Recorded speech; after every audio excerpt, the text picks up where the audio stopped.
تو حضرت عمر پر اتنی خشیت طاری ہو گئی کہ آپ نے اپنا ڈھال جو تھا وہ زمین پر ٹیک دیا اور فرمایا کہ تو نے مجھے اتنی بڑی ہستی کی آگ دلا دی۔ اگر ایمان بالآخرہ ٹھیک رہے تو سب کچھ ٹھیک رہتا ہے، مگر جو ہی ایمان بالآخرہ میں کمی آتی ہے تو انسان بہت سی برائیوں کا ارتکاب کر بیٹھتا ہے۔ سورۃ عبس میں آتا ہے کہ اس دن ہر کوئی بھاگے گا اپنی ماں سے، اپنے بھائی سے، اپنی اولاد سے اور اس مال سے جو اس نے بڑی مشکل سے جمع کیا ہوگا، کیونکہ اس دن حال ایسا ہوگا کہ ہر کوئی ایک دوسرے سے بے رحم ہوگا۔ نبی پاک صلی اللہ علیہ وسلم کی ازواج مطہرات بھی اکثر آپ سے یہ پوچھا کرتی تھیں کہ یا رسول اللہ صلی اللہ علیہ وسلم، کیا آپ قیامت کے دن ہماری سفارش کریں گے؟ تو حضرت عائشہ رضی اللہ تعالیٰ عنہا نے یہی سوال پوچھا کہ رسول اللہ صلی اللہ علیہ وسلم، کہ اے اللہ کے نبی، آپ مجھ سے اتنی محبت کرتے ہیں تو کیا آپ قیامت کے دن میرے کچھ کام آئیں گے؟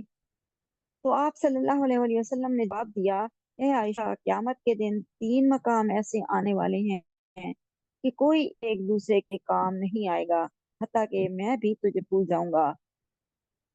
پل صراط سے گزرنے کے وقت، پھر جب نیکیاں اور بدیاں تل رہی ہوں گی، جب اعمال نامے بٹ رہے ہوں گے، آپ صلی اللہ علیہ وسلم نے فرمایا کہ میں بھی اتنا خوف زدہ ہوں گا کہ میں بھی بھول جاؤں گا تجھے۔ آج ہم اللہ تعالیٰ کے دین سے اس لیے دور ہیں کیونکہ قیامت کے دن کے تمام مناظر اور اس دن کا خوف ہمیں معلوم نہیں۔ رسول اللہ صلی اللہ علیہ وسلم نے فرمایا، صحیح مسلم کی یہ روایت ہے کہ شفاعت برحق ہے۔ تو اس حدیث کا مفہوم ہے کہ جب کوئی شخص کسی ایسی جگہ موجود ہو جہاں کوئی گناہ کا کام ہو رہا ہو اور وہ ایسا کرنا نہیں چاہتا، تو وہ اس گناہ سے بچنا چاہتا ہے، تو اللہ تعالیٰ اس سے اس گناہ سے خود ہی دور کر دے گا۔ لیکن اس کے برعکس، اگر کوئی شخص اپنے گھر میں موجود ہو اور اس سے دور کوئی گناہ ہو رہا ہو اور اس شخص کی ساری ہمدردیاں ان لوگوں کے ساتھ ہوں اور وہ بھی وہاں جانے کا خواہش مند ہو، تو وہ گھر بیٹھ کر بھی اس گناہ میں شریک ہوگا۔ بنی اسرائیل بھی کہتے تھے کہ ہم اپنے باپ دادا کے دین کا کام کر رہے ہیں۔ وہ اپنے گناہ کو گناہ نہیں سمجھتے تھے، بلکہ وہ اس بات پہ فخر محسوس کرتے تھے کہ ہم اپنے باپ دادا کے دین پر کام کر رہے ہیں۔ رسول اللہ صلی اللہ علیہ وسلم نے فرمایا کہ جب اللہ تعالیٰ کسی قوم سے ناراض ہوتا ہے تو اس قوم پر برے حکمران بھیج دیتا ہے۔ تو یہی حالات بنی اسرائیل کے ساتھ بھی پیش آئے۔ آیت نمبر 47، یا بنی اسرائیل اذکروا نعمتی التی انعمت علیکم وانی فضلتکم علی العالمین، کہ اے اولاد اسرائیل، اذکروا یاد کرو، نعمتی میری احسان کو، میری نعمت کو، التی وہ جو، انعمت میں نے کی، علیکم تم پر، وانی اور میں نے فضلتکم تمہیں فضیلت دی، تمہیں بڑائی دی، کس پر؟ علی العالمین تمام عالم پر۔ یہاں بنی اسرائیل کے آباء و اجداد پر اللہ سبحانہ تعالیٰ کے انعامات کا ذکر کیا گیا ہے، کیونکہ اس قوم پر اللہ تعالیٰ نے بہت سے انعامات کیے۔ ان کی قوم میں بہت سے رسول بھیجے، 4000 رسول اس قوم پر آئے۔ پھر اللہ تعالیٰ نے کتابیں نازل کی، بلکہ یہ کہہ سکتے ہیں کیونکہ تورات کے بعد پھر ان کے بعد جو ہے باقی صحابہ، باقی نبی جو تھے وہ صحیفے لے کر آئے۔ ان کے زمانے کے دوسرے لوگوں پر ان کو زیادہ فوقیت دی، انہیں مرتبہ دیا، اور یہی آیت نمبر 14 سورۃ دخان میں بھی اللہ تعالیٰ نے فرما دیا۔ پھر یہاں پہ آیا یا بنی اسرائیل۔ یہ بنی اسرائیل کون تھے؟ یعقوب علیہ السلام کی اولاد کو کہا جاتا ہے اسرائیل یعقوب علیہ السلام کا لقب تھا۔ اس کرو، یاد کرو، نعمتی، میری نعمت، کہ جو وہ نعمتیں جو میں نے تم پر دی، وَأَنِّي فَضَّلْتُكُمْ، اور فضلتکم یہ لفظ بھی فضل سے نکلا ہے جس کے معنی ہے بڑائی۔ تمام عالم پر فضیلت دینے کا مطلب یہ ہے کہ بنی اسرائیل تمام فرقوں سے افضل رہے اور کوئی بھی ان کا ہم پلا نہ تھا، البتہ جب انہوں نے حق کو چھوڑ دیا، شریعت کو بھلا دیا اور نبی آخر الزمان صلی اللہ علیہ وآلہ وسلم کا مقابلہ کیا اور ان کے ساتھ تعصب کرنے لگے، تو وہ فضیلت بالکل جاتی رہی اور انہیں مغضوب علیہم، اہل ضلال کہا گیا، کہ گمراہ لوگوں، اور امت مسلمہ کو خیرہ امت کا لقب ملا۔ پھر العالمین، تمام جہان، اس کا واحد کیا ہے؟ عالم۔ یہاں العالمین تمام جہانوں سے مراد دنیا کی تمام اقوام ہیں۔ ایک وقت تھا کہ بنی اسرائیل کو تمام جہاں والوں پر فضیلت دی گئی تھی، جب دنیا کی تمام قومیں گمراہی اور تاریکی میں پڑی بھٹک رہی تھیں، شرک اور بت پرستی میں مبتلا تھیں، بدعتوں اور بدعنوانیوں میں مست تھیں، تو صرف بنی اسرائیل ہی ایک ایسی قوم تھی جس کے پاس توحید کا تصور تھا۔ جیسے آج امت مسلمہ کے پاس اللہ تعالیٰ نے یہ شرف دیا ہے، اسی طرح ان لوگوں کو بھی اللہ تعالیٰ نے یہ فضیلت دی تھی اور آسمانی ہدایت نامہ ان کو میسر تھا۔ اس سے بڑھ کر اور فضیلت کیا ہو سکتی ہے؟ جیسے آج ہمارے پاس قرآن پاک ہے اور ان کے پاس وہ ہدایت نامہ تورات کی شکل میں تھا، لیکن رفتہ رفتہ یہ لوگ اپنی کمزوریوں اور بدعنوانیوں کے باعث راہ راست سے بھٹک گئے اور آسمانی ہدایت کو پیچھے ڈال دیا۔ اس لیے اب انہیں اللہ تعالیٰ اس چیز کی تلقین کر رہے ہیں کہ تم اپنے اسی دین کو اصلاح شدہ شکل میں قبول کر لو اور راہ راست حاصل کر لو۔ تقوی اور ایمان کا حصول صبر اور عبادت کے ذریعے دشوار تھا، اس لیے اس کا سہل اور آسان طریقہ بتا دیا، اور وہ کیا تھا کہ شکر۔ اللہ تعالیٰ بنی اسرائیل کو اپنے احسانات اور انعامات جو ان پر وقتاً فوقتاً کیے یاد دلاتا ہے اور ان کی بد کرداریاں بھی ظاہر کرتا ہے۔ یہ انسانی فطرت ہے کہ وہ اپنے محسن اور منعم کے ساتھ محبت کرنے لگتا ہے، اسی لیے اللہ تعالیٰ انہیں صحیح راہ کی تلقین کرنے کے ساتھ ساتھ اپنے احسانات جتا رہا ہے۔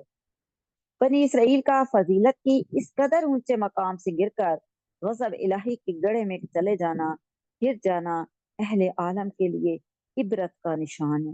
اہل عالم کون؟ کہ ہم لوگوں کے لیے ہے، کہ ان کی اس حالت سے نصیحت پکڑنی چاہیے اور ان اعمال سے گریز کرنا چاہیے جو اس قوم کی تباہی اور بربادی کا سبب بنے۔ تو اللہ تعالیٰ ہمیں ان جیسے گناہوں سے بچائے۔ پھر آگے چلتے ہیں آیت نمبر 48، وَاتَّقُوا، اور ڈرو، یومن، اس دن سے، لا تجزی، نہ کام آئے گا، نفسن، کوئی شخص، ان نفسن، کسی بھی شخص کے، شیئن، کچھ بھی، ولا یقبلو، اور نہ قبول ہوگا، منہا، ان سے، شفاعتن، ان کی طرف سے سفارش، ولا یؤخذ، اور نہ لیا جائے گا، منہا، اس کی طرف سے، عدل، بدلہ، ولا ہم ینصرون، اور نہ وہ ان کی مدد ہوگی۔ یومن، بڑا دن، وہ دن قیامت کا دن جو ان دنوں کی نسبت بہت بڑا دن ہوگا۔ یہ دنیاوی لذتوں کو چھوڑنے اور نیک کام کرنے کے لیے ضروری ہے کہ دین میں جزا اور سزا کا اور آخرت کا عقیدہ موجود ہو، تاکہ لوگ اس دن کے خیال سے برے کام چھوڑ دیں اور انعام کی امید پا کر نیک کام کریں۔ یہ اللہ تعالیٰ کا بہت بڑا احسان ہے کہ اللہ تعالیٰ نے آخرت کا دن بھی رکھا ہے کہ ظالم کو اپنا ظلم بھی چبھنے لگتا ہے اور مظلوم جو ہے اس کو اپنی مظلومیت پہ جو ہے وہ رونا نہیں آتا. اسے یہ معلوم ہے کہ ایک دن وہ آئے گا کہ ظالم کو اپنے کیے کی سزا مل جائے گی اور مظلوم کو اپنے کیے کا انعام مل جائے گا. اور وہ کس صورت میں ہوگا کہ وہ جنت پا لے گا. زمانہ گزرنے کے ساتھ ساتھ یہودیوں کے دلوں سے قیامت کا یقین اٹھ چکا تھا، اس لیے انہیں یوم آخرت کی تنبیہ کی جاتی ہے. پھر لفظ استعمال ہوئے عدل. عدل کا مطلب ہے بدلہ. عدل کے معنی ہے برابری. اگر کسی چیز کا معاوضہ یا فدیہ دیا جائے تو وہ اصل کے برابر سمجھا جاتا ہے، اس لیے بدلے کے لیے عدل کا لفظ استعمال ہوتا ہے. اور اسی کے معنی انصاف کے بھی لیے جاتے ہیں کہ دونوں میں یعنی دونوں فریقوں میں انصاف کرنے سے برابری جاتی ہے. اب یہودیوں کا خیال تھا کہ ہم کیسے ہی گناہ کریں ہم پر عذاب نہ ہوگا، ہمارے باپ دادا پیغمبر تھے وہ ہمیں بخشوا لیں گے، تو کیا آج ہم تو نہیں یہ سوچ لے کے پھر رہے، آج ہمیں تو نہیں یہ خوش فہمی کہ ہم جو مرضی کرتے پھریں ہمیں اللہ تعالیٰ جو ہیں وہ نبی پاک صلی اللہ علیہ وسلم کی امت ہونے کے صدقے ہمیں جنت میں جگہ دے گا. تو یہ بہنوں بہت بڑی غلط فہمی ہے ہماری کہ اللہ تعالیٰ فرماتے ہیں کہ جو تم عمل کرو گے اسی عمل کا نتیجہ پاؤ گے. تو اسی لیے بنی اسرائیل کے حالات بار بار ہمیں یاد دلائے جاتے ہیں کہ تم بھی ان سوچ میں پڑھ کر اچھے اعمال نہ چھوڑ دینا، بلکہ جو تم اس دنیا میں کرو گے جو کچھ کماؤ گے اسی کا بدلہ تم پاؤ گے. کہ عام طور پر مجرم کو چھڑا لینے کی یہی چار صورتیں ہوتی ہیں. اول یہ کہ کوئی دوسرا شخص مجرم کا جرم اپنے سرے لے لے، دوسرا یہ کہ اس کی سفارش کر کے چھڑا لے، پھر تیسرا یہ کہ کوئی فدیہ وغیرہ دے کر اس کو بری کرا لے، چوتھا یہ ہوتا ہے کہ اس کو زبردستی چھڑا لے. ان چار صورتوں میں کوئی صورت بھی ایسی نہیں جو قیامت کے دن گناہگار کے کام آ سکے گی. قیامت کے روز ہر شخص کو اپنی فکر ہوگی. اللہ کی مرضی کے بغیر کوئی شخص کسی دوسرے کی سفارش نہ کر سکے گا. اللہ کو مال و دولت کی ضرورت نہیں کہ وہ فدیہ قبول کرے، اور آسمان و زمین کے اندر کوئی ایسی طاقت نہیں جو اللہ تعالیٰ کو عاجز کر سکے اور مجرم کو اللہ کے ہاں سے زبردستی چھڑا لے. یہ باتیں بتا کر اللہ تعالیٰ نے یہودیوں کے عقیدے کو باطل قرار دیا اور انہیں یہ تلقین کی کہ وہ قیامت کا خوف کر کے راہ راست کی طرف آ جائیں. تو اللہ تعالیٰ ہمیں بھی راہ راست پر لیا. آمین آمین. اس کے بعد آیت نمبر ہے 49. یہاں پھر اللہ تعالیٰ بنی اسرائیل پر جو مصائب آئے اور پھر ان کو اللہ تعالیٰ نے ان مصیبتوں سے نکالا اور اپنے احسانات کیے ان پر، اس کی یاد دہانی کروائی جا رہی ہے.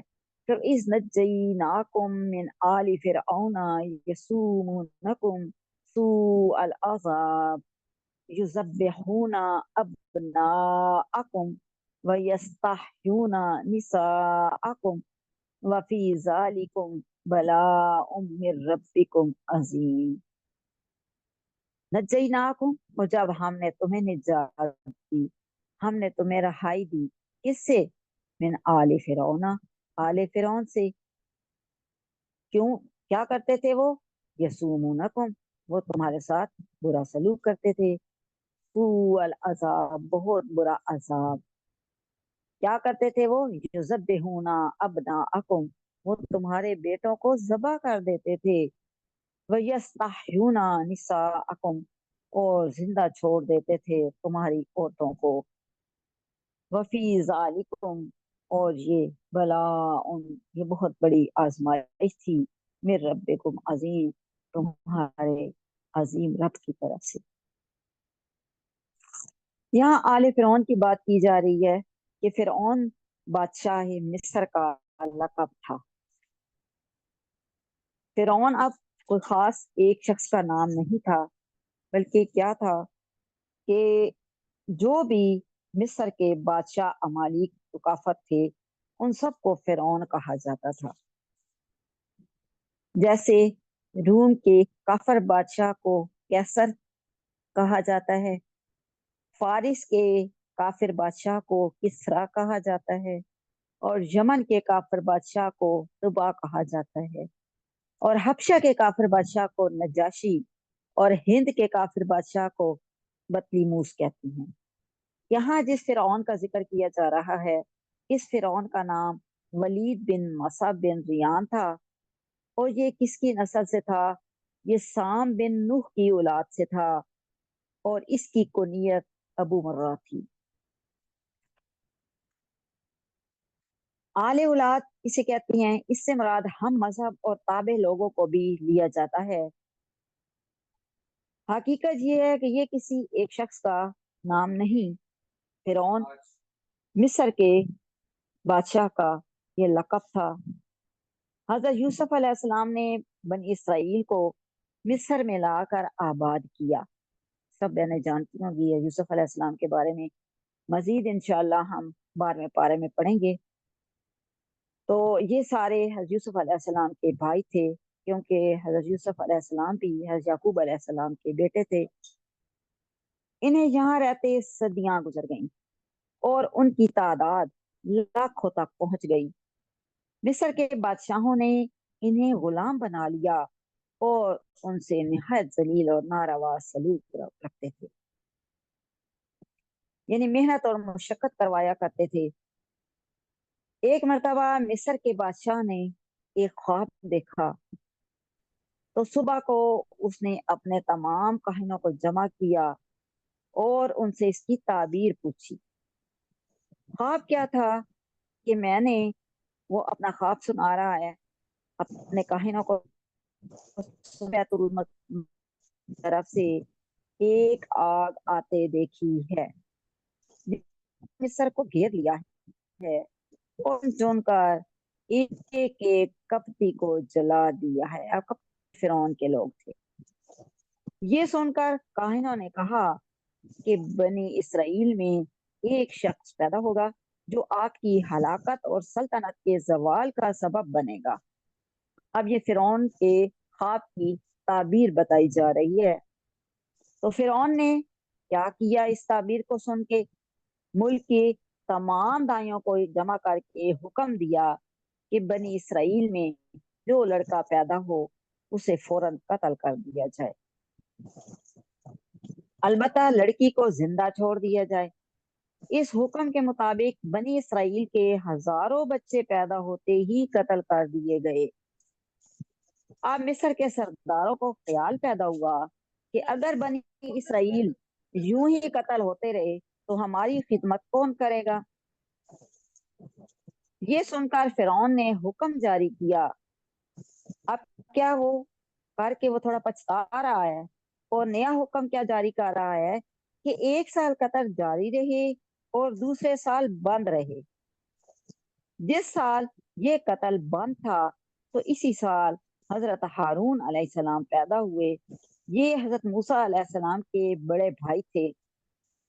اور پھر جس سال قتل جاری تھا تو اس سال حضرت موسیٰ علیہ السلام پیدا ہوئے، لیکن اللہ سبحانہ وتعالیٰ نے اپنی حسن تدبیر سے انہیں قتل ہونے سے بچا لیا. یہ قصہ انشاءاللہ ہم پڑھیں گے پارہ نمبر 14 میں. پھر اس آیت میں اسی واقعے کی طرف اشارہ ہے. فرعون کی قوم نے بنی اسرائیل کو سخت مصیبت اور مشقت میں ڈال رکھا تھا. ان تمام مصائب سے آخرکار اللہ تعالیٰ نے انہیں حضرت موسیٰ علیہ السلام کے ذریعے نجات دی. پھر ہے آیت نمبر 50. وَإِذْ فَرَقْنَا بِكُمُ الْبَحْرَ فَأَنْجَيْنَاكُمْ وَأَغْرَقْنَا آلَ فِرْعَوْنَ وَأَنْتُمْ تَنْظُرُونَ. وَإِذْ فَرَقْنَا، اور جب ہم نے پھاڑ دیا، بِكُمْ تمہارے لیے، البحر دریا کو، فَأَنْجَيْنَاكُمْ پھر ہم نے تمہیں بچا لیا، وَأَغْرَقْنَا اور ہم نے غرق کر دیا، ہم نے ڈبو دیا، آل فرعون فرعون والوں یعنی فرعون کے لوگوں کو،